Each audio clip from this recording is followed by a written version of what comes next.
सुप्रभातम, नमो नमः, हरि ओम। चलिए बच्चों, आज पढ़ते हैं भाषा के प्रकार। तो भाषा के प्रमुख 3 प्रकार होते हैं जिनके माध्यम से हम अपनी बात अथवा विचार दूसरों तक पहुंचाते हैं।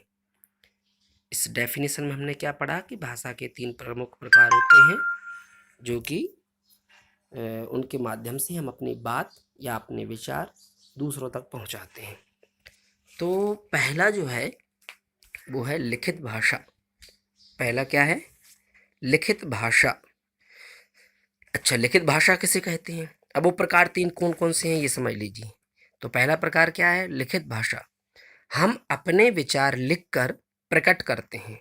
यानी लिखित जो भाषा कहलाती है, पहली भाषा जो है वो लिखित है।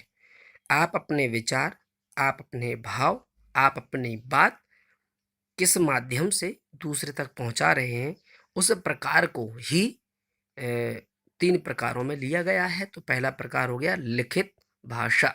हम अपने विचार लिखित प्रकट करते हैं। कैसे करते हैं? उदाहरण देखिए, नीचे लिखा है जैसे जैसे राहुल अपने पिताजी को पत्र लिख रहा है। अब इस चित्र में आप देख रहे होंगे राहुल क्या कर रहा है। राहुल अपने पिताजी को पत्र लिख रहा है। पत्र लिख रहा है, इसमें बोल नहीं रहा, इसमें बोल नहीं रहा, लिख रहा है। तो ये पहली जो भाषा हुई वह हुई लिखित भाषा। ठीक है। अब दूसरे नंबर पे देखिए, दूसरी है मौखिक भाषा। इसको समझने के लिए हमको ये चित्र देखना होगा। चित्र में देखिए क्या हो रहा है। चित्र में हम अपने विचार वाणी द्वारा दूसरों तक पहुंचाते हैं। हम अपने विचार वाणी द्वारा दूसरों तक पहुंचाते हैं। जैसे शिक्षक बच्चों, पृथ्वी गोल है। शिक्षक किससे कह रहा है? बच्चों से कि पृथ्वी गोल है। यानी जो शिक्षक है वो अपनी वो क्या प्रतिक्रिया कर रहा है? वाणी के द्वारा बोलकर। पहले वाले चित्र में हमने देखा, इसमें हमने क्या देखा? लिखित भाषा।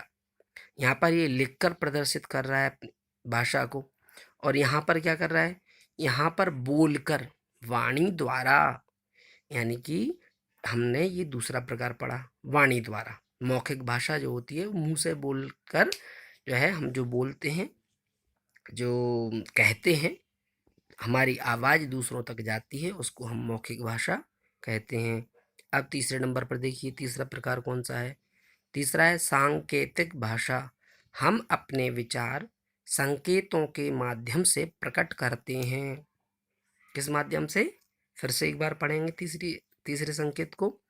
सांकेतिक भाषा जो है वो हम अपने विचार संकेतों के माध्यम से प्रकट करते हैं। जैसे सिपाही के संकेत से सड़क पर वाहन आते जाते हैं। चित्र में देखिए, सिपाही क्या कर रहा है? संकेत कर रहा है, यानी इशारा कर रहा है कि आप जो है ना किस प्रकार से, कौन सा रोड, ये रोड पे ये समझ लीजिए आप सिग्नल पर खड़े हुए हैं, ट्रैफिक पुलिस है, और ये जो है ना इशारा कर रहे हैं कि इधर वाले निकल जाएं, इधर वाले रुक जाएं। तो सांकेतिक भाषा जो है वो इशारा जो कहलाता है। इशारे में आप समझ सकते हैं, सांकेतिक भाषा में आप नहीं समझ पाएंगे। तो सांकेतिक भाषा का हमारी भाषा में जो शब्द है वो है इशारा। इशारे की जो भाषा है वो सांकेतिक भाषा कहलाती है, यानी संकेत करना, यानी कि इशारा करना। तो सांकेतिक भाषा, फिर से एक बार डेफिनेशन देखिए, हम अपने विचार संकेतों के माध्यम से प्रकट करते हैं। जैसे सिपाही के संकेत से सड़क पर वाहन आते जाते हैं। अब देखिए, हम यहाँ पर 3 प्रकार पढ़ चुके हैं। तो पहला प्रकार है लिखित भाषा, दूसरा प्रकार है मौखिक भाषा, और तीसरा प्रकार है सांकेतिक भाषा। तो बच्चों, इन 3 भाषाओं के 3 प्रकार, भाषा के 3 प्रकार होते हैं, और इन तीनों प्रकारों को आप ध्यान से पढ़ लें और ये वीडियो सुन लें। चैनल सब्सक्राइब करें और लाइक करें। धन्यवाद। ये संस्कृत विषय है और हिंदी भी है, दोनों है। तो 6 क्लास के लिए, 6वीं कक्षा के लिए यह दोनों विषयों में काम आएगा। धन्यवाद।